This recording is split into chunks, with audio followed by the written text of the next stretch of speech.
टाटा के हाथों में एयर इंडिया, क्या बदलेगा Indian aviation sector? Covid 19 pandemic के आते ही एविएशन सेक्टर को एक भारी सदमा लगा था, जिससे अभी भी ये सेक्टर पूरी तरीके से उभरा नहीं है। इसका सीधा असर डोमेस्टिक और इंटरनेशनल एयरफेयर्स पे पड़ा, जिसके दाम आज भी लगातार बढ़ ही रहे हैं। पेंडेमिक के वजह से कर्ज में डूबे हुए एयर इंडिया का हाल और भी गंभीर हुआ और ऐसी नौबत आ गई कि सरकार को एयरलाइंस बचाने के लिए उसे बेचना पड़ा।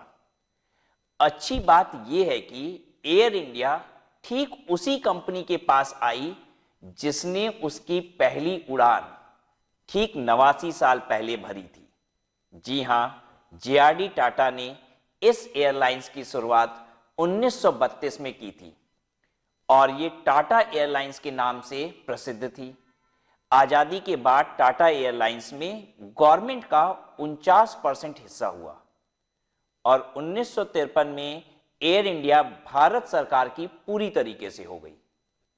इसीलिए टाटा एयर इंडिया का डील काफी ऐतिहासिक है और आज जब एयर इंडिया ऑफिशियली टाटा का हो रहा है, तब सभी को टाटा और एयर इंडिया दोनों से काफी उम्मीदें हैं।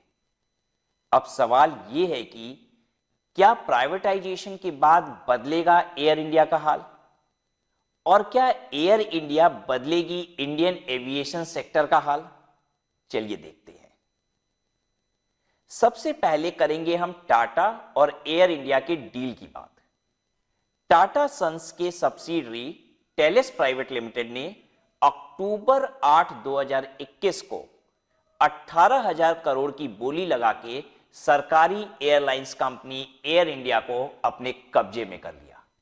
ये बोली 3,000 करोड़ रुपए सरकार के रिजर्व के हिसाब से ज्यादा थी और सेकंड बिडर की कंपैरिजन की बात करें तो लगभग 5,000 करोड़ रुपए ये बिड ज्यादा थी। बिडिंग जीतने के बाद एग्रीमेंट हुआ था कि टाटा ग्रुप गवर्नमेंट को 2,700 करोड़ रुपए कैश में देगी और बाकी के 15,300 करोड़ रुपए से पिछले सारे कर्ज जो एयर इंडिया के हैं वो भरेगी।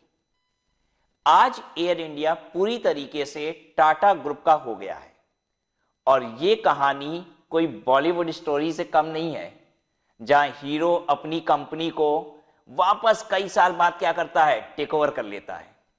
वैसे ही जैसे आज टाटा ग्रुप ने 69 साल के बाद एयर इंडिया की घर वापसी जैसे करवाई हो, तो क्या एयर इंडिया का टाटास के पास वापस आना महज एक इत्तेफाक है या इस डील में कुछ गड़बड़ है? अगर गड़बड़ नहीं तो क्यों एयर इंडिया की बिडिंग प्रोसेस में सिर्फ 2 ही लोग शामिल थे?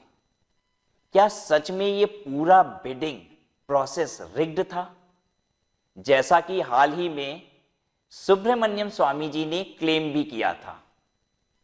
या शायद नहीं, no wonder, because Delhi court ने तो सुब्रमण्यम स्वामी जी का क्लेम तो रद्द कर दिया था। तो क्या अब एयर इंडिया एक बार फिर ऊंची उड़ान भरेगा और एविएशन सेक्टर को बढ़ाएगा? अगर इंडियन एविएशन सेक्टर का रोड मैप साल 2022 के नजरिए से देखें तो काफी पॉजिटिव है, ऑप्टिमिस्टिक है, ब्राइट सा लग रहा है।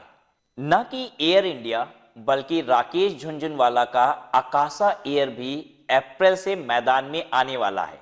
जी हां, आकाशा एयर जिसको 2021 में झुनझुनवाला और जेट एयरवेज के एक्स सीईओ विनय दुबे ने लॉन्च किया था, वो अपने ऑपरेशन 2022 के समर से स्टार्ट कर देगा।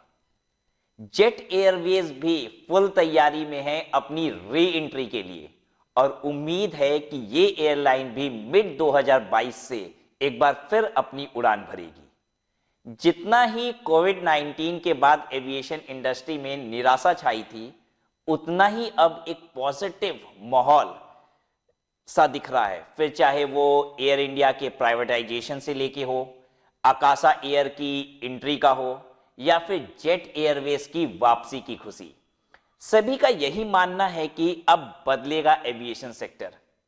Well, then let's tighten our seat belt, wait and watch.